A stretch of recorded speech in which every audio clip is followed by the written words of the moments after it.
Hello, and in the second video we're going to be looking at an example circuit, and probably the simplest example circuit that I could think of, to illustrate some of the concepts and ideas we need to be aware of when we're dealing with sinusoidal sources.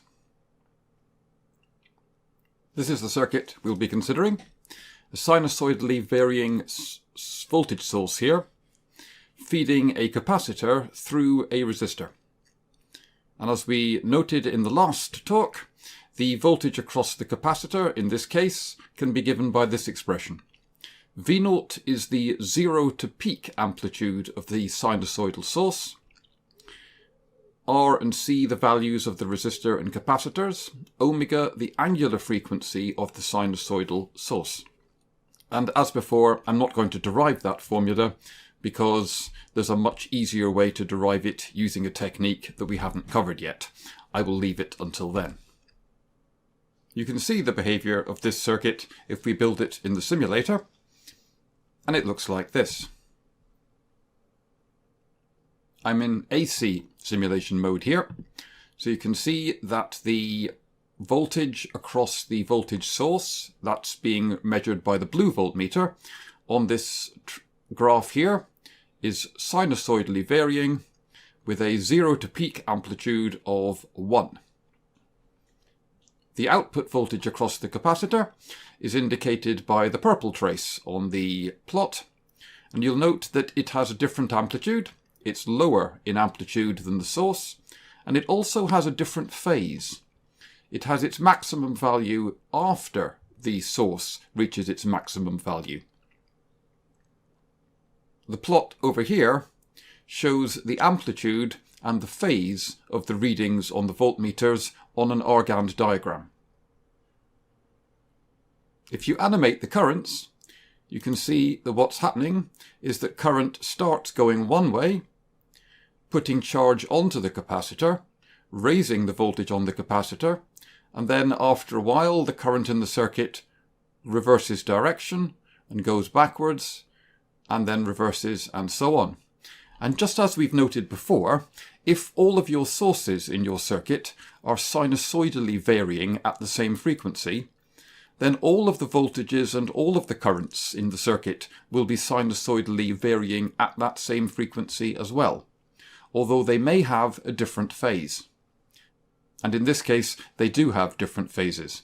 The phase of the current is not the same as the phase of the voltage across the voltmeter.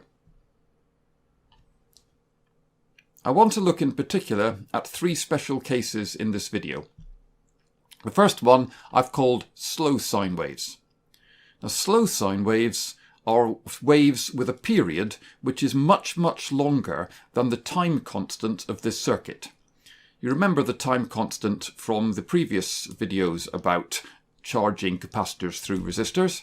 The time constant for that circuit is RC, the value of the resistor times the value of the capacitor. And it's a time related to how fast the capacitor is charging up.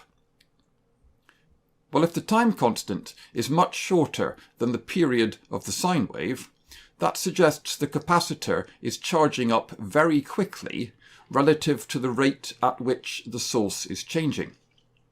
In other words, the capacitance is keeping up with the source. The voltage across the capacitor is going to be very similar to the voltage across the voltage source all the time, because the capacitor can charge up very fast.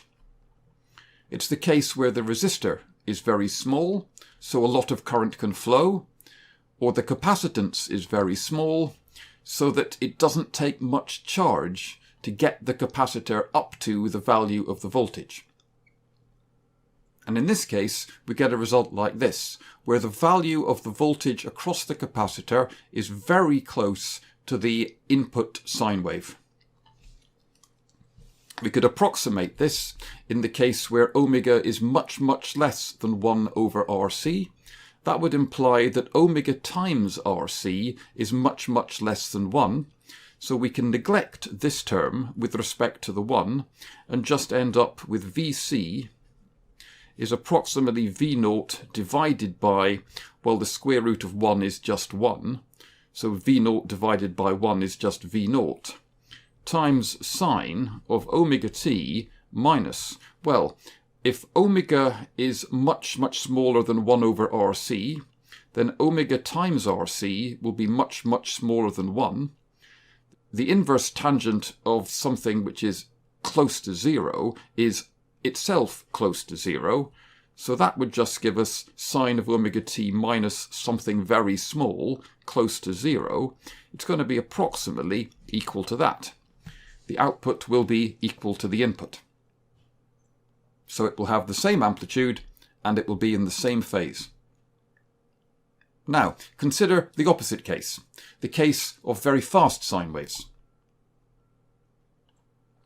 Here, omega is much bigger than 1 over RC, which implies that omega times RC is going to be much bigger than 1.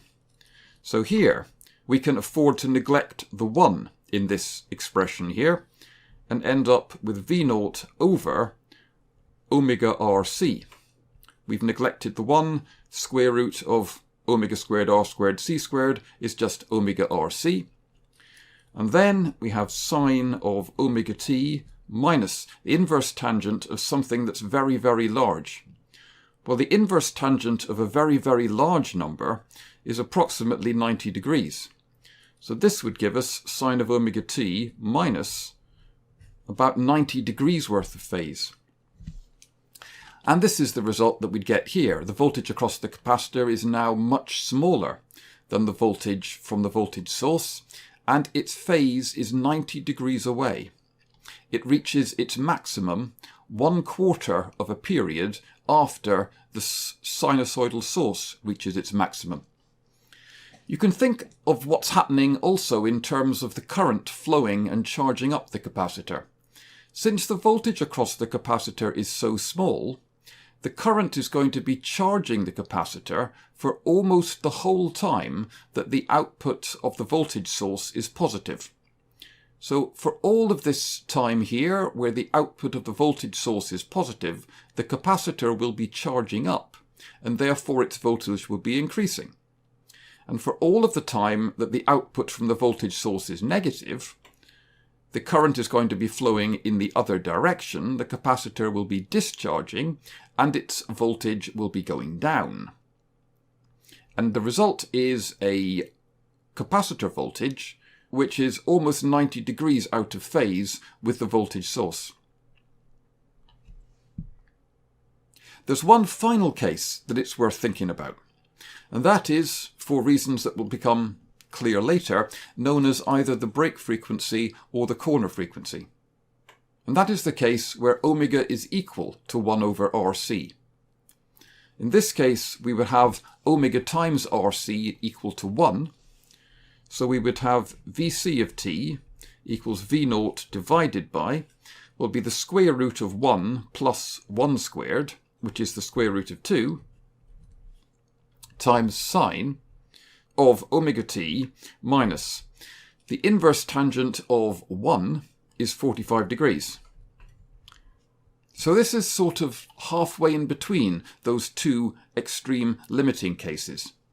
We've got a voltage across the capacitor here, which is 1 over the square root of 2 times the amplitude of the input voltage source, and it's exactly halfway in phase between the low frequency approximation and the high frequency approximation. It's 45 degrees out of phase. When the source starts to go up, like here, the capacitor will charge, so its voltage will increase. The source will then reverse and start decreasing in its voltage, but the capacitor is still charging up and will remain charging up because the current is still flowing this way until the source voltage drops below the voltage on the capacitor. And only at that point there, where the two graphs cross, does the current flow in the other direction, because the voltage source is now below the voltage on the capacitor, and the capacitor starts to discharge, and so on. The important point to bear in mind is that it is very important when you're analysing these circuits to determine both the amplitude of the voltages and their phases. Next time, we'll take a quick detour into the use of phasors to represent these sinusoidal voltages and currents.